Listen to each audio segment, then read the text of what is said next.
தமிழ் பேசும் அனைத்து நல்ல உள்ளங்களுக்கு வணக்கம். நான் ஜெஸ்ஸி ஜோலி. இன்றைக்கி ஒரு வித்தியாசமான ஒரு டிஃபன் தான் செய்ய போகிறோம். இதை எப்படி செய்யலான்னு பார்க்கலாம் வாங்க.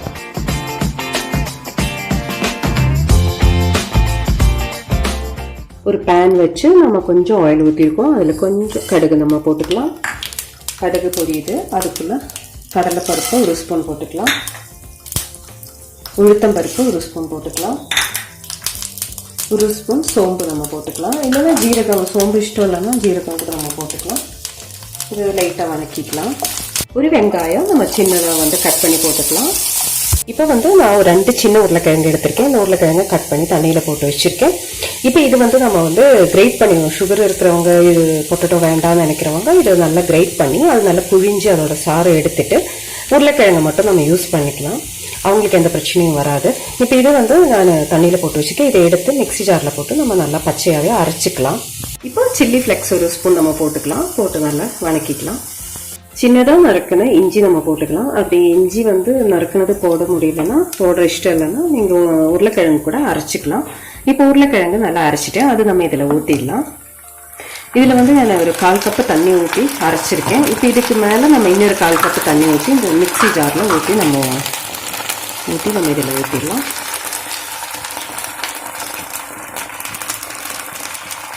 இது நல்லா கலக்கிக்கலாம். கொஞ்சம் உப்பு நம்ம போட்டுக்கலாம்.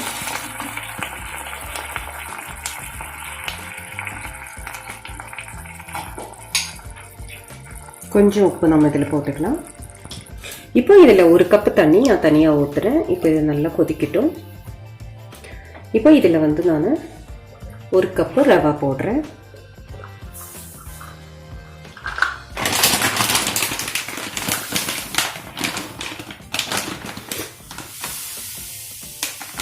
ஒரு கப்பு ரவாக்கு 1 கப்பு தண்ணி ப்ளஸ் நம்ம உருளைக்கிழங்கு தண்ணியும் உருளைக்கிழங்கு இருக்கிறதுனால 1 கப்பு போதும். 1 கப்புக்கு 1 கப்பு போதும். நம்ம உப்பு இதுக்கும் சேர்த்து நம்ம போட்டிருக்கணும்.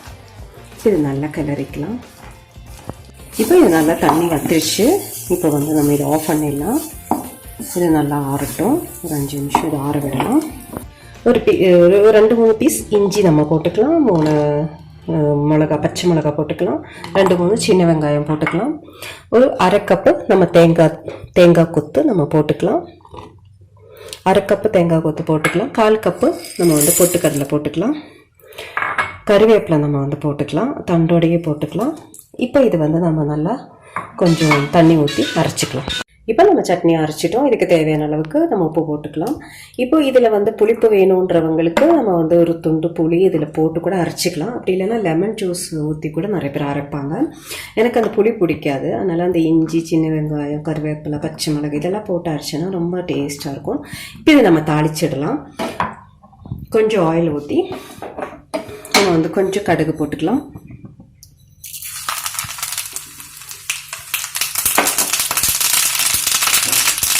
கருவேப்பிலை, வரமிளகாய்.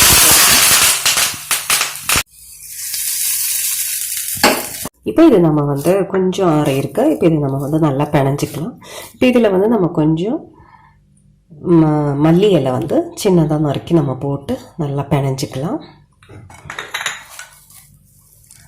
இது நான் நல்லா பிணைஞ்சிட்டேன். இப்போ இது நம்ம ஒவ்வொரு பீஸாக இப்படி எடுத்து நல்லா இப்படி கையில் இப்படி ப்ரெஸ் பண்ணி அதுக்கப்புறம் அதை நல்லா உருட்டி எடுத்துக்கலாம். ஒரே மாதிரி ரோலாக நம்ம ஒரே மாதிரி உருட்டி எடுத்துக்கலாம். எல்லாமே இதே மாதிரி எடுத்துக்கலாம். இப்போது நான் ஸ்டீம் வச்சுருக்கேன். இப்போ தண்ணியில் ஒரு இட்லி பாத்திரத்தில் தண்ணி வச்சுருக்கேன். இப்போ இது பால்ஸ் எல்லாம் நல்லா பண்ணியிருக்கேன்.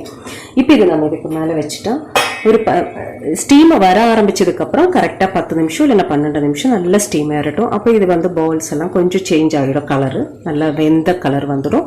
10 இல்லைன்னா 12 நிமிஷம் நம்ம ஸ்டீம்லேயே வச்சிடலாம். இப்போ இது நல்லா வெந்துருச்சு. இது 12 நிமிஷம் ஆச்சு. நல்லா வெந்துருச்சு. பால் பாருங்கள், ரொம்ப ஒட்டாமல் இருக்குது. நல்லா வெந்துருச்சு. இப்போ இது நம்ம இறக்கிடலாம். இப்போ ஒரு பாத்திரத்தில் கொஞ்சம் ஆயில் நம்ம ஊற்றிருக்கோம். அது கொஞ்சம் கடுகு போட்டுக்கலாம்.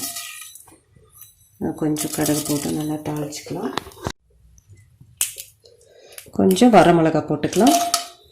இது நம்ம இப்படியே சட்னி தொட்டு சாப்பிடலாம். ரொம்ப டேஸ்ட்டாக இருக்கும். ஆனால் நான் அது கொஞ்சம் தாளிப்பேன். பாதி தாளிச்சுட்டு பாதி தாளிக்காமல் வச்சுக்கலாம். நம்ம இப்படி சாப்பிட்டாலும் சட்னி தொட்டு சாப்பிட்டா ரொம்ப டேஸ்ட்டாக இருக்கும். இப்போ நம்ம கடுகு போட்டுட்டோம். இனி வந்து நம்ம வந்து வரமிளகா போட்டுட்டோம். இதில் வந்து நான் காஷ்மீரி மிளகாத்தூள் கொஞ்சம் போடுறேன். இது வந்து கொஞ்சம் கலர்ஃபுல்லாக இருக்கும். இப்போ நம்ம ஸ்டவ் ஆஃப் பண்ணிடலாம். இப்போ இதில் வந்து நம்ம வேக வச்ச பால்ஸ் எல்லாம் போட்டுடலாம்.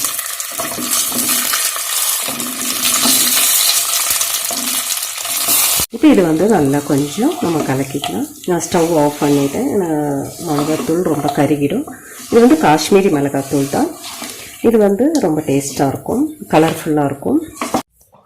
இப்போ இது நம்ம வந்து சட்னி வச்சு நம்ம சட்னி தொட்டு சாப்பிட்டுக்கலாம். இப்படி நம்ம எடுத்துக்கலாம், சட்னி தொட்டு நம்ம சாப்பிட்டுக்கலாம். இது ரொம்ப டேஸ்ட்டாக இருக்கும். இது ஒரு டிஃபன் நீங்கள் வந்து ஒரு டைம் ட்ரை பண்ணி பாருங்கள்.